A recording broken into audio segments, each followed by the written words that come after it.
Corina Machado, que estaría llegando en cualquier momento a Oslo. Mientras tanto, entre los avanzados demorados, semáforos rojos, sí, incumplidos, qué sé yo, el gobierno aprovechó estar envalentonado con el resultado de la última elección para sacar una serie de reformas que algunos dicen se las está pidiendo Washington DC, otros dicen era lo que querían hacer desde el primer momento, lo veían trabado por el número que no lograban tener en el Congreso y hoy, más holgados, van y avanzan. Entre ellos, presupuesto y, por supuesto, de lo que venimos hablando de la ley de reforma laboral, acuerdos por empresas, salarios por productividad, nuevas indemnizaciones. Hay detalles que ya los dio por buenos Manuel Adorni, aunque no conocemos.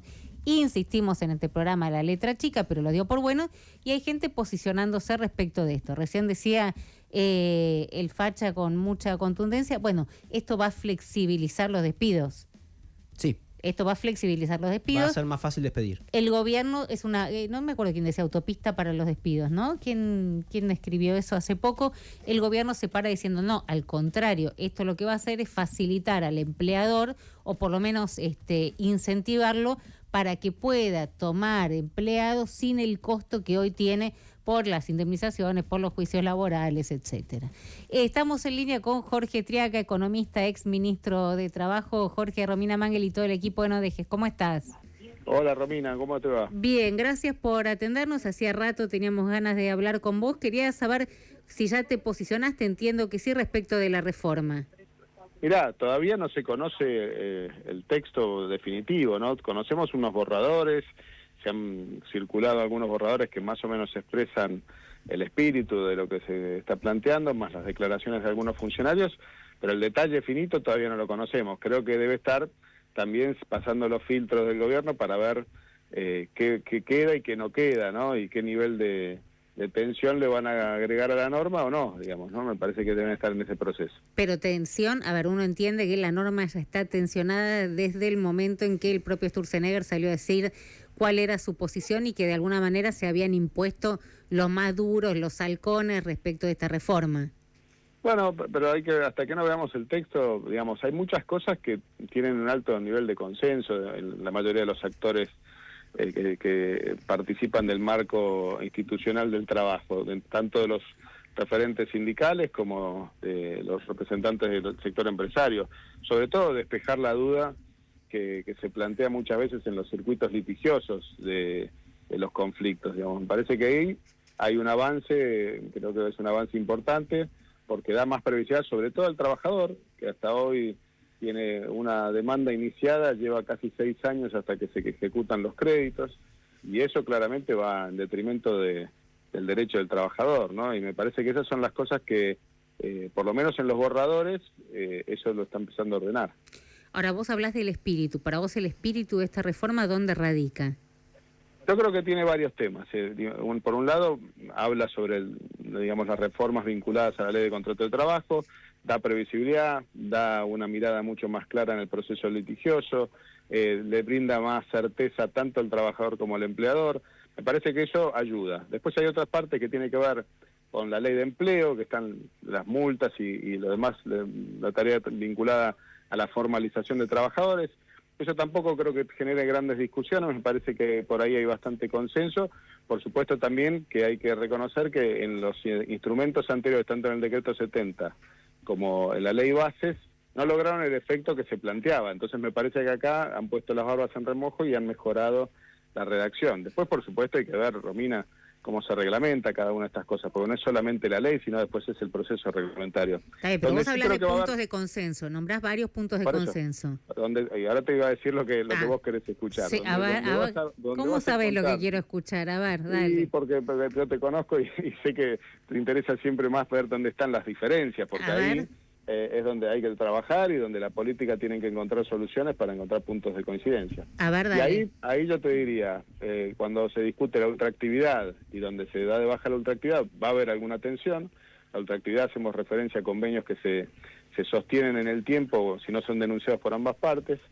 Después está la prelación de los convenios. En la Argentina el convenio nacional va por encima de los convenios que puedan hacerse por región o por empresa, y esto lo que cambia es esa prelación, es decir, que el convenio por empresa esté por encima del convenio nacional. Y después hay otros temas como pueden ser las alícuotas correspondientes a la contribución que hacen los trabajadores que no están afiliados, y ahí hay un ámbito de debate donde creo que está más trabado hoy la discusión en el gobierno. Hasta dónde ir y si eso representa una oportunidad de más tensión o menos tensión en la negociación y después en el proceso judicial, ¿no? Porque muchas veces sabemos que esto se va a presentar recursos de amparo y otro tipo de medidas, ¿no? Jorge, hablamos con Jorge Triaca, ex ministro de Trabajo. Soy Esteban Rafele. Hola, Esteban. ¿Cómo estás? Buenas tardes. Una de las cosas que aparecen en el borrador, que seguramente habrás leído, es la creación de este fondo de asistencia laboral que dice se va a nutrir del 3% de que pongan las empresas por la masa salarial que tengan a su cargo, y que se va a su vez a descontar de las contribuciones patronales, o sea, de sí, lo que bajan las contribuciones, y por otro lado crean esta figura, que es una figura para constituir un fondo que asegure la liquidez para las indemnizaciones de todos los sectores, ¿no? Una de las lecturas que recogí de esto es que de alguna manera el Estado está subsidiando con una baja de impuestos este fondo para despedir gente. No, a ver, yo creo dos discusiones distintas. Me parece que la baja de las contribuciones tiene que ver con darle más previsibilidad al empleador, darle más oportunidades de contratación, etcétera.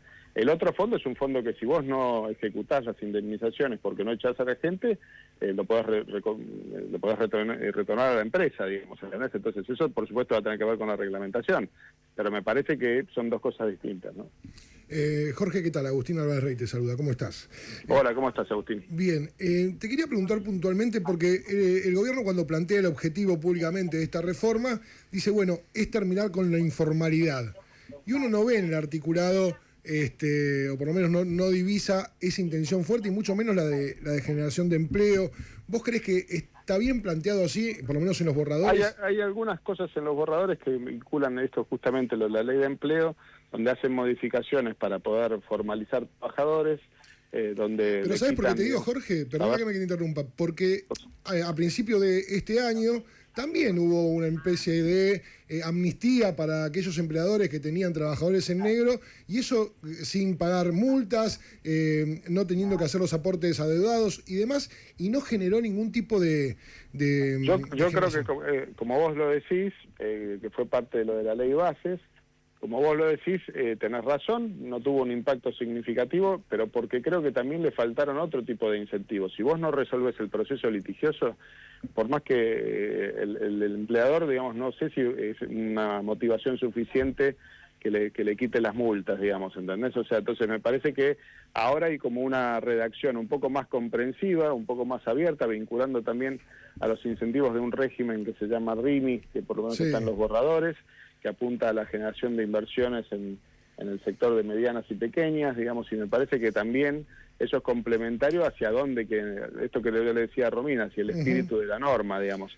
Por supuesto que después tenemos que ver cómo, una cosa es cómo entra en el Congreso y otra cosa es cómo sale en el Congreso. Y después está la tarea reglamentaria y la tarea que hace el otro poder del Estado, que es la justicia, ¿no? Entonces, tenemos que tener claro que esto no va a ser una cosa que resuelva de hoy para mañana una situación, y tampoco que va a cambiar todo de hoy para mañana, pero ahora, va a orientar hacia el lugar correcto, me parece. Ahora, Jorge, ¿por qué en el caso de lo laboral la baja de penas podría hacer que la gente cumpla, al contrario de lo que pasa en el Código Penal, donde se persigue penas más duras para que la gente no rompa la ley? ¿Por qué dentro de lo laboral se entiende, o hay un sector de la biblioteca que entiende que bajando penas y disculpando multas se puede hacer mejor? Nosotros cuando presentamos ese proyecto teníamos una diferencia con el proyecto actual. Nosotros creíamos que no había que eliminar las penas, sino que había que cambiarle el destino de las multas, digamos. O sea, que tenían que ir al sistema previsional, que es quien no está sentado en la mesa cuando se incumplen esos aportes, digamos, ¿entendés? Entonces, por eso para nosotros hay una postura que en ese aspecto puede ser distinta. Pero más allá de eso, es importante entender que para que se genere un puesto de trabajo en Argentina tiene que haber dinamismo en el trabajo, digamos, y tiene que haber acceso al trabajo sencillo, rápido, de fácil registración, como también para resolver cuando se termina un vínculo laboral, que se resuelva rápidamente y con claridad. Si esas dos cosas se consiguen, vos le vas a dar dinamismo a un mercado de trabajo que hace 12 años no genera puestos de trabajo en el sector privado, digamos, ¿entendés? Entonces, claramente hay que hacer algo. El diagnóstico no puede ser más evidente, pero el problema que tenés es que si nosotros no discutimos estas cuestiones, y yo no estoy diciendo que la letra del gobierno sea letra sagrada, digamos, lo que estoy diciendo es, vamos a darnos este debate, que los legisladores trabajen en eso, y que por supuesto traten de encontrar soluciones a discusiones que hoy el impacto tecnológico nos está llevando por delante, y que si no lo hacemos, quedamos fuera de las oportunidades que el mundo le da a los distintos sectores, ¿no? Ahora, Jorge, lo que estamos tratando todos de leer es a quién beneficia y a quién perjudica, ¿no? ¿Quiénes van a ser los grandes beneficiados y quiénes van a ser los grandes perjudicados? No sé, Romina, si lo podemos llamar grandes. Yo creo es que va a haber más dinamismo en el sector, digamos, o sea, que va a ser más sencillo. Por supuesto que por ahí, si vos lo mirás desde la perspectiva de las organizaciones gremiales tradicionales, si le discuten el aporte solidario, y bueno, seguramente le va a afectar el financiamiento, digamos, o sea... Bueno, hoy le hicieron un guiño, ¿no? Diciendo...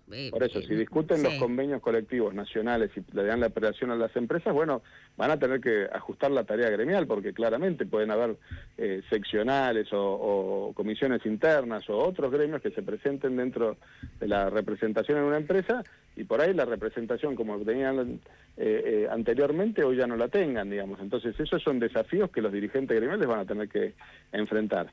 Pero digo, también hay otros desafíos para el sector empleador, digamos. O sea, bueno, ¿cómo resolvés esto de darle previsibilidad al marco institucional del trabajo, digamos? Bueno, y ahí también tenés el régimen de inversiones que se plantea, me parece que apunta hacia el lado correcto, sumado a la previsibilidad que da sobre la ley de contrato de trabajo, sumado a las modificaciones que se plantean a la ley de empleo, creo que son positivos.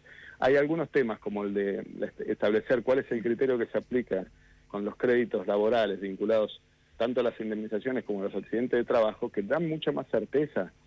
Ustedes son testigos de un caso que hubo hace pocos días ahí en un restaurante, digamos, donde se hizo una pelota porque se aplicaban intereses sobre intereses y demás, que no es que estaba fuera de la norma, pero que se fue generando esa pelota. Piegari, por el ¿no? paso Del caso del de tiempo, Piegari estás claro, hablando, sí. Y por el paso del tiempo se generó casi un crédito que dejó knockout a la empresa, digamos. Me parece que esas son las cosas que Ahora, si esto tiene que ordenar. Si vos traes voces, digamos, que por lo menos yo digo más o menos coherentes, que no se fanatizan en el marco de los debates, déjame traer al gobernador de Santa Fe, a Maximiliano Puyaro, que salió a decir van a ser importantes los gobernadores en este partido, diciendo no vamos a defender una reforma laboral de derecha.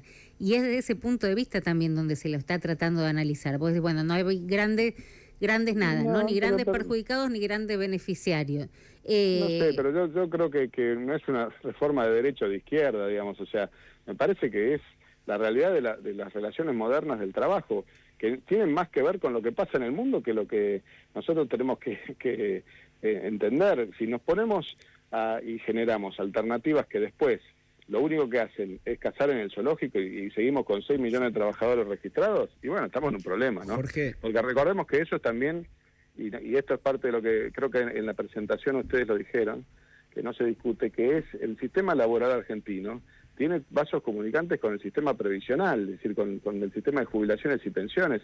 Entonces también es necesario poner este debate para poder tener un sistema previsional robusto, sólido, que hoy no lo tienen. Cuando se originó el sistema previsional tenía 4 aportantes por cada beneficiario, hoy tiene menos de 2. Entonces tenemos ese problema por delante y lo podemos tratar de negarlo, pero hay un momento que lo vamos a tener que abordar. Jorge, yo entiendo que una de las cosas de este proyecto de ley es que de alguna manera da certezas para el caso de la judicialización de los despidos, digamos, que hoy es entrar en una caja de Pandora. Ahora, cuando leo que se restringe el derecho de huelga al incluir como servicios esenciales y trascendentales a un montón de sectores que van a ver restringido su derecho, cuando veo la posibilidad de un banco de horas, en vez de que te abonen una hora extra, que vaya a una bolsa de trabajo para compensarlo en algún otro momento, la fragmentación de las vacaciones, algo que creo yo no pedía nadie, por lo menos con los empleadores con los que hablo, nunca nadie me había hablado de la cuestión de las vacaciones. Me parece que está un poquito bandeada, por ahí soy yo que lo veo con mi anteojera, pero no veo que esté centrada. Es cierto, son temas que se pueden poner en debate, y pueden aprobarse o no. Digamos, o sea, el banco de horas nosotros lo propusimos en nuestro proyecto de reforma, y después en la negociación que tuvimos con las organizaciones gremiales decidimos no ponerlo. ¿Por qué? Porque tampoco era un tema que era definitorio, pero eso no significa que no sea importante para algunas actividades que tienen continuidad y estacionalidad, y que eso les permite tener más previsibilidad a la hora de tener el trabajador, porque si no muchas veces, aunque pagaran horas extras, no pueden conseguir los trabajadores, ¿entendés? Entonces, digo, por eso es importante mirar la dinámica de cada uno de los sectores, no hay que casarse con un concepto nada más, porque cada sector a veces tiene realidades que son muy distintas. La esencialidad otro tanto, digamos, me parece que eso por lo menos se constituyen comisiones de garantías ahí, donde se hacen los planteos que se tienen que hacer, no están fuera de lo que establece la OIT y lo que establece la Constitución Nacional, o sea que me parece que son temas de debate. Después si salen o no salen y cómo salen es otra discusión. Yo creo que por eso es importante que haya oportunidad para poder dar ese debate. Yo estoy contento porque eso va a discutirse y tratarse. Después cómo se resuelva, veremos. Jorge, cuando te tocó ser ministro, tuviste diversos vínculos con buenos y malos, fluctuando de acuerdo al andar del gobierno de Mauricio Macri, con la CGT y con los sindicatos en general. Ayer escuchaba a Rodolfo Aguiar decir que no hace falta saber cuál va a ser la letra de la reforma de gobierno porque es para joder a los trabajadores. Supongo no te sorprende la postura de Aguiar, pero si crees que...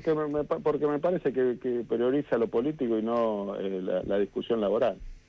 Bueno, le echaron a 58.000 personas, ¿no?, de su gremio. Que echaron 28.000 estatales, quizás se siente afectado. Pero está bien, pero digo, y cualquier gobierno, o sea, no estamos obligados a tener gobiernos que no prescindan de trabajadores como lo pueden hacer, porque si no, si ningún gobierno pudiese prescindir de trabajadores, entonces siempre estarían creciendo las nóminas de los distintos sectores. Y me parece que claramente la gente votó a un gobierno que le está diciendo a la sociedad, mirá, vamos a trabajar para bajar los impuestos y para bajar los impuestos tenemos que bajar los gastos, digamos, o sea, y lo votó la gente, y eso es una decisión democrática, me parece que eso también hay que respetarlo, ¿no?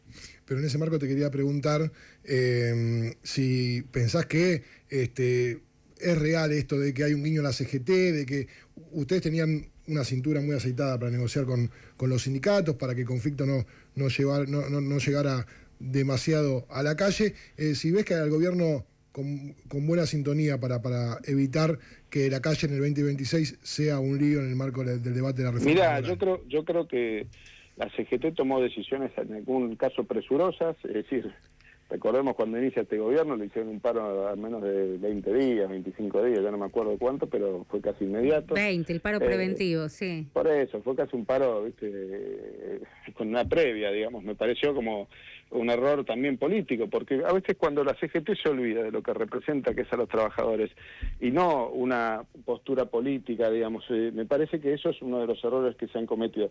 Como también creo que hoy han tomado la decisión de generar una representación gremial novedosa, joven, que por ahí hay que darle las oportunidades para que negocien y cuando tengan que hacer un plan de lucha o lo que sea, también lo puedan hacer porque también están en su derecho, digamos, pero me parece que de vuelta esto lo van a resolver los legisladores y hay que darle los elementos para que eso se debata de la mejor manera posible y espero que no pase como pasó cuando fue la reforma previsional, que llovían piedras cuando estábamos en el año 2017, ¿no? Te hago una más, Jorge. Un capítulo del borrador tiene que ver con el trabajo en plataformas, sí, que básicamente cristaliza lo que ocurre ahora. El trabajador es un monotributista. El trabajador independiente, sí. Que a lo sumo tendrá algún seguro médico o algún seguro, algún tipo de pequeña garantía. ¿No hay otro camino para esa relación que es cada vez más populosa, que afecta a mayor cantidad de gente y que... Pero porque afecte más gente no significa que no deje de ser independiente. Para mí la característica central que tienen ese tipo de economías es que los que se suben a esas economías lo hacen de manera independiente porque pueden trabajar e irse o tomarlo como parte de un trabajo que le genere la incorporación de un ingreso adicional que ya tiene otra actividad. Parece que está muy bien y es muy curioso, sobre todo porque para muchos es un primer trabajo o es un ingreso complementario, ¿no? Y me parece que esto lo que refleja es la caracterización de ese tipo de economías, que son algo a lo que creo que nos vamos a tener que acostumbrar cada vez más porque los cambios tecnológicos van para ese lado, no para otro, ¿no?